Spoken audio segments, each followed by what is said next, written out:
So my job is to go out and look at M33 and figure out how much light there is and convert that light into a mass. Now M33 glows and shines in stars, but it turns out if you look at it in radio, it also glows in gas. But that gas, when you add it all up, and we can figure out how much gas there is by how bright the radio waves are, it's not much. So we really only have to worry about the stars. So how would I go out and measure how heavy something is based on its light? Well, we can start the experiment with looking at something we do know very well, the sun.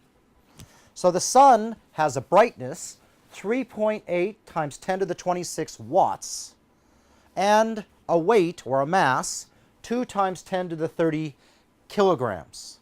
And so we can define something which we're going to call the mass to light ratio, which tells you how many kilograms gives you how many watts. So for the sun, that ratio is 2 times 10 to the 30 kilograms divided by 3.8 times 10 to the 26 watts, or about 5,300 kilograms per watt. That would mean wherever I saw a watt of starlight in a galaxy, I would know I would have 5,300 kilograms. To make this even simpler, we can define it as this mass to light ratio as 1 solar mass per solar luminosity. That's nice because that number is 1 for the sun.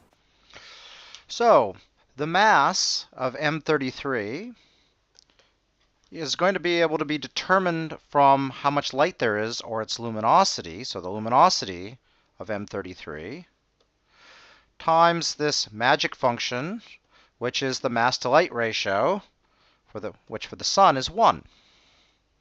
Now, of course, we need to figure out what the luminosity is. Now, we remember that the flux of an object is equal to its luminosity divided by 4 pi times its distance squared. So we can rearrange that, and we get that the luminosity is equal to the observed flux times 4 pi d squared. So to make things easier for us, and so we don't have to put in the horrifically large numbers which are in astronomy, let's do a ratio so that we can, compared to the sun, so that we can make the calculation easier. So imagine I want to say, what is the luminosity of M33 divided by the luminosity of the sun? Well, from up here, we know we have the flux of M33 times 4 pi times the distance to M33 squared. And then we do the same thing for the sun. So we have the observed flux of the sun, 4 pi d, the distance to the sun, squared. And you note we can cross out those 4 pi's and simplify this just to being the ratio of the fluxes of M33 to the sun and the ratio of the distances of M33 to the sun squared. Now let's look at these numbers.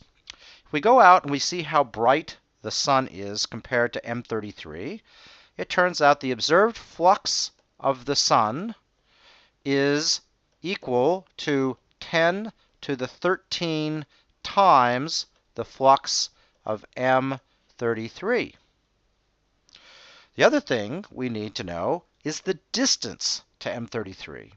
So the distance to M33, as measured with the Hubble Space Telescope using Cepheid variable stars, is 900 kiloparsecs. Now, a kiloparsec is 1,000 parsecs, so that's 900 times 10 to the 3 parsecs. And a parsec is defined as being 265 astronomical units. So there's 265 astronomical units, which is the distance from the Earth to the Sun, per parsec. So that means that this very large number, 900 times 10 to the 3, times 206,265, is the distance to M33 in parsecs. And if you do that calculation, you find it's 1.86 times 10 to the 11 astronomical units. Now we have all of the ingredients to measure the luminosity of M33 in units of solar luminosity. So L, the luminosity of M33 compared to the sun, is equal to the ratio of the fluxes, which we can see there is 1 over 10 to the 13, and the ratio of the distances squared. And so, since the astronomical unit is the distance to the sun, we know that this is 1.86 times 10 to the 11th squared. And if we multiply all those things together, we end up with a number of 3.5 times 10 to the 9. So M33 is 3.5 times 10 to the 9 times more luminous than the sun. So if M33 were only made out of stars like our sun, we would then have our answer. That answer would be that M33 is equal to 3.5 times 10 to the 9 L sun, and that then enables us to say that the mass of M33 is equal to 3.5 times 10 to the 9 L sun times that ratio of 1 M solar per L solar, or 3.5 times 10 to the 9 M solar. So what do we see when we look at our own Milky Way? So this diagram plots how bright stars are versus their temperature. And it turns out you can also, with this measure the mass of a star. So this is known as a Hertzsprung-Russell diagram. And you can see our sun has a temperature of about 5,800 degrees, weighs 1 solar mass, and is 1 solar luminosity. But of course, there are stars here that turn out to be much brighter than our sun. They're hotter than our sun, and the stars up here are about 10 times more massive than our sun, but 1,000 or even 10,000 times brighter. So they produce a lot more luminosity per solar mass.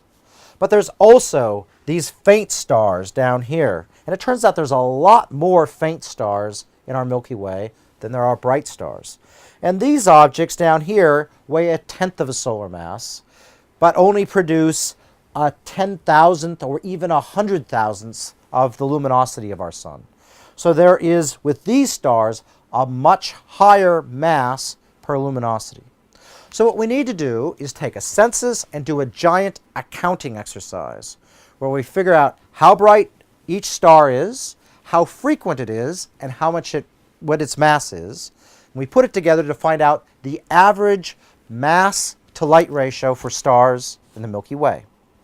And when we do this, it turns out we get an answer which indicates that the sun is pretty typical. The final calculation, which is detailed, but really is just accounting, tells us that the average star in the Milky Way has 4 solar masses per solar luminosity. So we can use this number to change the light of M33 into a mass. So our accounting told us that rather than 1 solar mass per solar luminosity, we can expect that the stars of the Milky Way or of any other galaxy will give the ratio of a mass to light ratio of 4 M solar per solar luminosity. So that allows us to get our final calculation for the mass of M33.